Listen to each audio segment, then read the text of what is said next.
Hello guys, मैं पवन गालियान आप सभी का अपने यूट्यूब चैनल पर स्वागत करता हूं जिसका नाम है इंग्लिश विद पवन गालियान। और आज की वीडियो में हम आपको दिखाएंगे कि कैसे हम एक्टिव वॉइस से पैसिव वॉइस बड़ी इजीली हम कन्वर्ट कर सकते हैं। टोटल जैसे आपको पता है कि 12 टेंस होते हैं, लेकिन हम 12 टेंस की पैसिव वॉइस नहीं बना सकते हैं। Out of 12 we can make the passive voice of only 8 tenses. कौन से 4 की नहीं बनती है? लास्ट के जो तीनों है perfect continuous, it means present perfect continuous, past perfect continuous and future perfect continuous, and the second one is this one, future continuous tense. Okay, so out of 12 we can make the passive voice of 8 tenses. तो 8 आज हम सीखेंगे सिर्फ tense के sentence को हम active से passive में कैसे कन्वर्ट कर सकते हैं।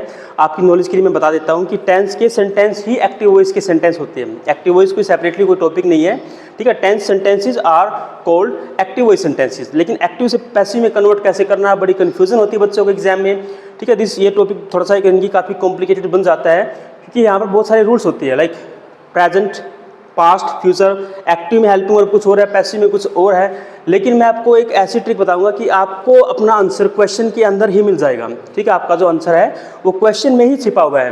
What you need to do, you need to be like keen observer. आपने अपनी आंखें खोलनी है, अपनी ईगल आई से आपको जो है आंसर आपने फाइंड आउट करना है out of the question. So for your knowledge let me tell you, मैंने यहाँ पे प्रेजेंट, पास्ट, फ्यूचर, ठीक है, I have mentioned the 3 tenses and further their sub parts like indefinite, continuous and perfect. Okay, so one by one we will discuss. Let's start with present indefinite tense.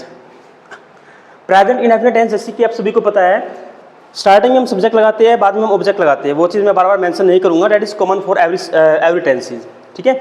तो subject plus first form, either first form or first form plus s or es plus object. This is the active voice structure of present indefinite tense. Where do we use s or es? We use s or es with singular subject. If the subject is he, she, it or singular, then we use s or es with the first form. And we use only first form when the subject is I, you, they, we or plural. That's it. So this is the active voice. In green color, all the structure that I have written, those are active voice. And in blue color, the structures that I have mentioned, those are of passive voice, ठीक है। And vice versa, examples also active and passive. So the color combination you need to take in your mind while understanding the video. Okay. So this is active voice formula and passive voice. अब देखो passive voice का मतलब क्या होता है? Passive voice means be plus third form, ठीक है। आपको पैसिव वॉइस में सबसे पहली बात नोट करने की, one and only verb third form you will find in passive voice, ना कि सेकंड फॉर्म, ना third form, no ING form, no S और S, only third form of the verb will be used whether it is present tense, past tense, future tense और tense in tense, modal sentence, or whether it is imperative sentence, exclamatory sentence, means in every kind of sentence we have to use one and only verb third form. ये बात आप पल्ले बांध लीजिए, गांठ मार लीजिए, आँख बंद करके आपने थर्ड फॉर्म यूज करनी है एग्जाम में, दैट्स इट। और साथ में आपने लगाना है बी, ठीक है। बी प्लस थर्ड फॉर्म को ही बोलते हैं passive. Passive means be plus third form. अब बी प्लस थर्ड फॉर्म का मतलब क्या है? अब देखो हमारे पास कोई सपोज एग्जाम में हमारे पास क्वेश्चन आया है एक्टिव वॉइस में, ठीक है। हमें दिया गया है ही टेक्स टी, वो चाय पीता है। अब हमने इसका जो पैसिव वॉइस है वो क्वेश्चन में ही आंसर छिपा हुआ है। ये बात कॉमन है, जो कॉमन रूल्स है, सब्जेक्ट जो है वो ऑब्जेक्ट में कन्वर्ट होता है और object into subject, these are the general rules, सभी को पता है। तो हम इन चीज़ों पे ज़्यादा टाइम वेस्ट ना करते हुए हम 20 के माल पे बात करेंगे। तो हमारा मेन मैटर जो मसाला है, we will talk about that thing only, because what is tense? Tense is a form of verb. What is voice? Voice is a form of verb. So in tense topic, in voice topic, we people need to pay attention on the verb only, not on the subject, not on object, not on the anything else, only verb. हमने verb और helping verb का ध्यान रखना है, okay? Yes. So without wasting time, let's start the further steps.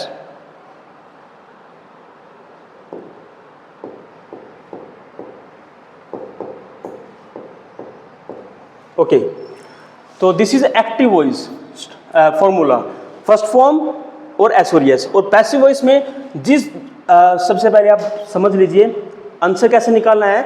जो भी आपकी main verb है एक्टिव वॉइस में, आपने उसी फॉर्म में मतलब उसी की आपने बी की फॉर्म लेनी है, ठीक है।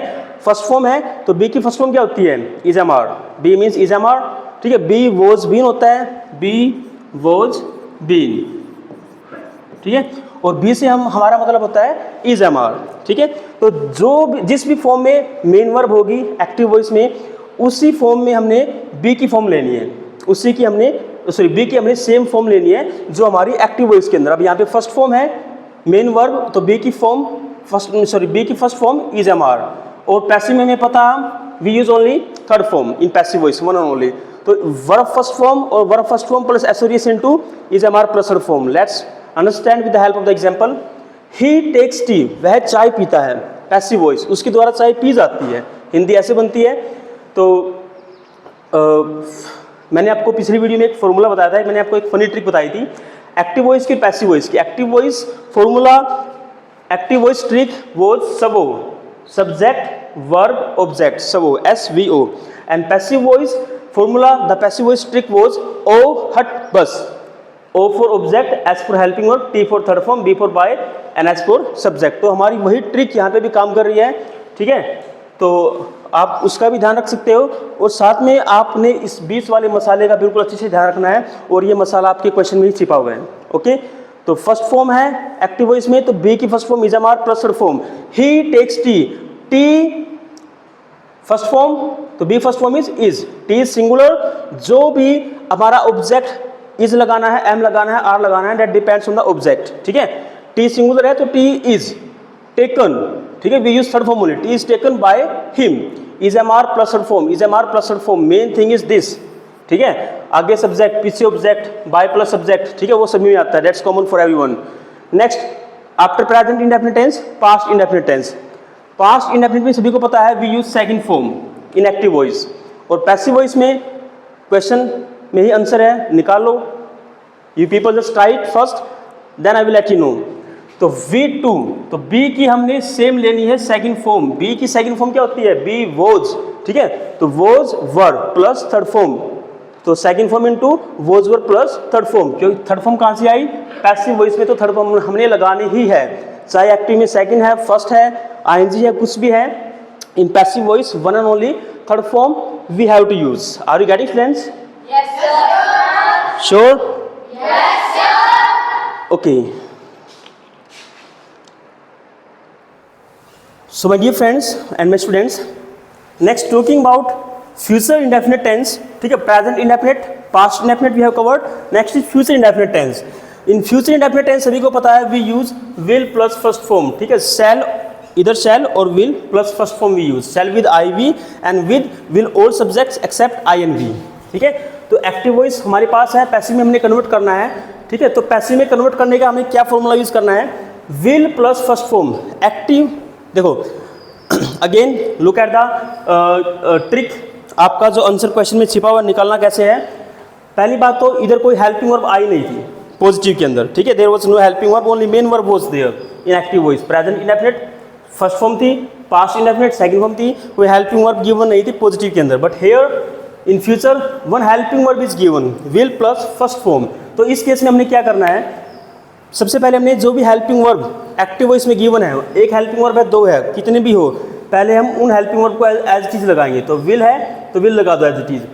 अब नाउ V1, ठीक है, जो मेन वर्ब है वो फर्स्ट फॉर्म में है, तो बी की फर्स्ट फॉर्म हमने यहाँ पे बी लगा दी। मैंने कहा था कि जिस फॉर्म में हमारी मेन वर्ब होगी एक्टिव वॉइस की, उसी फॉर्म में उसी की हमने बी की फॉर्म लेनी है। फर्स्ट फॉर्म है तो बी की फर्स्ट फॉर्म बी, ठीक है, और थर्ड फॉर्म हम लगाते हैं। तो will plus first form into will be plus third form, shall plus first form into shall be plus third form. Okay, so let's understand with the help of the example. He will take tea, वो चाय पिएगा, passive voice, उसके द्वारा चाय P जाएगी, ठीक है। ओ हट बस, O for object, H for helping verb, will एक helping verb as it is. Next हमने बी की कोई फॉर्म लेनी है, मेन वर्ब को देखिए फर्स्ट फॉर्म में है, तो बी की first form be and third form हम लगाते ही है, तो tea will be taken by him. Okay, so let's move towards the continuous category. Indefinite is done, next continuous. In continuous tense in active voice we know very well, हमेशा V1 ING form आती है, verb की ING form का हम use करते हैं in all the continuous tense, ठीक है। Present continuous is am are plus V1 ING tense के अंदर, एक्टिव वॉइस के अंदर। तो is am are plus verb first form plus ING। अगर कोई ऐसा सेंटेंस है like he is taking English, sorry he is taking tea, तो इस टाइप के सेंटेंस को हम कैसे कन्वर्ट करेंगे पैसिव वॉइस, के लिए भी सेम आपने ट्रिक फॉलो करनी है, subject into object, object into subject. तो ही किस जगह पे टी और टी किस जगह पे ही, टी। उसके बाद मैंने कहा था कि जो हेल्पिंग वर्ब एक्टिव वॉइस में गिवन है, पहले हमने उसको एज इट इज लिखना है। तो इज गिवन है हेल्पिंग वर्ब, तो इसको एज इट इज लिख दो, टी इज। अब यहाँ पे हमारी जो मेन वर्ब है वो है आईएनजी फॉर्म में। कौन सी फॉर्म में? आईएनजी फॉर्म में। And so what's the ING form of be? तो बी की आईएनजी फॉर्म क्या होती है? बीइंग होती है। तो यहाँ पे हमारी मेन वर्ब आईएनजी फॉर्म में थी, तो हमने बी की भी सेम फॉर्म लेनी है, तो बी के साथ हम लगा देंगे आईएनजी, तो बन गया being. Okay, so let's use being. He is taking tea, tea is being taken by him. ठीक है, third form of take is taken. Is main verb ING form, तो B ING form being, and take third form taken. He is taking tea, tea is being taken by him. Next coming on the past continuous tense. सभी को पता है कि past continuous में हम positive sentence के अंदर हमारा जो एक्टिव वॉइस का स्ट्रक्चर, इट मींस जो हमारा टेंस का स्ट्रक्चर है पास्ट कंटिन्यूस टेंस का, that's was were plus V1 ING we use. ठीक है, तो सेम ट्रिक फॉलो करो। पैसिव के अंदर helping verb as it is जो एक्टिव वॉइस में गिवन है was were plus main verb लगाने से पहले बी की सेम फॉर्म लगा दो। V1 ING फॉर्म है, मेन वर्ब ING फॉर्म है, तो बी की ING फॉर्म दोबारा फिर से बीइंग लगा दी हमने, और third form is common again. तो let's understand with the help of the example. He was taking tea, tea was being taken by him. ठीक है, टी इधर से आ गया, ही पीछे चला गया, बाय हिम, और हमने पढ़ना है बीच का मसाला। ठीक है, इसको देखिए। अब इसमें हमारा आंसर छिपा हुआ है। कैसे छिपा हुआ है? वॉज वर्ब, जो भी हेल्पिंग वर्ब है एज इट इज लगा दो। अगर यहाँ पे वॉज है तो यहाँ पे वर्ब हो सकता है। कब हो सकता है? If the object is plural, in that case. ठीक है, वॉज वर्ब रहेगा, इज एमआर नहीं होगा। ठीक, वॉज से वर्ब हो सकता है, that's it. Depends on the number of the object, singular and plural. तो the helping verb as it is, was main verb ING form है, तो बी के ING form being, and taken third form. He was taking tea, tea was being taken by him. Next, future continuous tense. We cannot change the future continuous into passive voice. क्यों future continuous की passive क्यों नहीं बनती है? आपके mind में question आना चाहिए था। You must be eager to know about each and everything, that why this thing is happening, why this thing is not happening. So इसके पीछे रीज़न क्या है? क्योंकि इधर B की फॉर्म, यानी कि B, अगर B की कोई भी फॉर्म बी, बीइंग और बीन, अगर बी अपने मूल रूप में आती है, यानी कि इजमार में ना आके, वोजवर में ना आके, अगर बी, बीइंग और बीन, इन तीनों में से बी की कोई फॉर्म ऑलरेडी एक्टिव वॉइस के अंदर गिवन है, तो उसको हम पैसिव में कन्वर्ट नहीं कर सकते हैं। That's it, this is the logic, this is the reason behind not converting some sentences into passive voice. अब परफेक्ट कंटिन्यूअस टेंस में भी बीन ऑलरेडी गिवन होता है, has, have, been plus V1 ING। Past perfect continuous में भी है, been already given है, had been plus V1 ING, इसलिए हम उनकी पैसिव वॉइस नहीं बना पाते हैं। This is the reason. So coming on the last category of active passive voice, perfect. In present perfect tense we use has, have plus verb third form. ठीक है, तो again for the same trick, पहले हमने same helping verb as it is लगा दी, has, have plus be की form main verb को देख के, मेन वर्ब थर्ड फॉर्म में एक्टिव के अंदर, तो बी की थर्ड फॉर्म क्या होती है? बीन, बी वॉज बीन, तो has, have, been plus V3। He has taken tea, the tea has been taken by him. Okay, this thing is common, subject object, object subject. अब has plus third form था, एक helping verb यहाँ से उठा लिया as it is. जो helping verb given होगी active voice में, हमने वो पहले सबसे पहले लेनी ही लेनी है। ओके, हैज की जगह हैव हो सकता है, लेकिन हैड कमी नहीं होगा। ठीक है, बट टेंस सेम रहेगा, present perfect tense. Has for singular and have for plural. अगर यहाँ पे होता tea and bread, in that case we would have used have. अब सिंगुलर है tea, then we will take has as it is. Tea has, main verb third form, be third form is been, be was been, and third form in passive voice we use obviously, तो T has been taken by him. So ज़्यादा time waste ना करते हुए, the same techniques you have to use in past perfect and future perfect tenses also. So we can say nutshell, let me give you in brief the conclusion. In past perfect tense we use had plus third form, and the passive voice of past perfect will be, the structure will be had as it is, main verb third form, तो B third form is been and third form is common. Had plus third form into has been plus third form, had plus third form into had been plus third form. Sentence example, he had taken tea, उसने चाय पी ली थी, passive voice. The tea had been taken by him. Okay, आप match करके देख सकते हो, आप इजीली सेंटेंस बना सकते हो. In active voice we use will have plus third form. Passive voice will have been plus third form. अब ये will have been third form कहाँ से आया है? Just a minute. देखो, हम एक्टिव वॉइस में यूज करते हैं फ्यूचर परफेक्ट टेंस के अंदर shall have plus third form और will have plus third form. और पैसिव वॉइस में जो हमारी this is also helping verb, this is also helping verb in active voice in future perfect tense. तो हमारी दो हेल्पिंग वर्ब हैं, तो दोनों हेल्पिंग वर्ब हमने पहले एज इट इज उतार ली. ठीक है, विल हैव. उसके बाद हमने बी की भी एक हेल्पिंग वर्ब बनानी है, तो मेन वर्ब यहाँ पे थर्ड फॉर्म में है, तो बी की थर्ड फॉर्म बीन अगेन. ठीक है, plus V3 is common. He will have taken tea, उन्होंने चाय पी ली होगी. पैसिव वॉइस, उनके द्वारा चाय पी ली गई होगी. The tea will have been taken by him. Okay, so if I give the conclusion of the video, it means the simple thing is there. Active voice में मेन वर्ब जिस भी फॉर्म में होगी, पैसिव वॉइस में convert करते time हम सबसे पहली बात सभी को क्लियर है कि हम पैसिव वॉइस में वन एंड ओनली कौन सी फॉर्म लगाते हैं? Which form? Verb third form. Very good. Okay, तो in passive voice what does passive voice means? Passive voice का मतलब क्या होता है? B plus verb third form.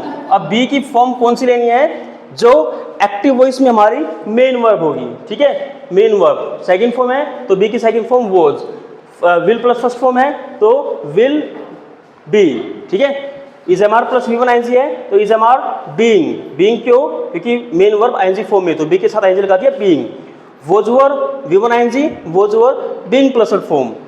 And has have plus form, has have been plus form, had plus form, had been plus form, will have plus form, will have been plus form. Okay, so that's all about today's video. I hope you all must have got something new to learn, and I hope now that voice topic will be very easy for you, and there's no need to learn any hard and fast tool for the exams. You easily can get the answer from the question. That's it. Thank you. So students, is it clear to all? Yes. Sure? Yes, sir. So tomorrow I will be asking you the sentences based on the active and passive voice. Will you? Yes, sir. Okay. So please say bye bye to my viewers. Bye.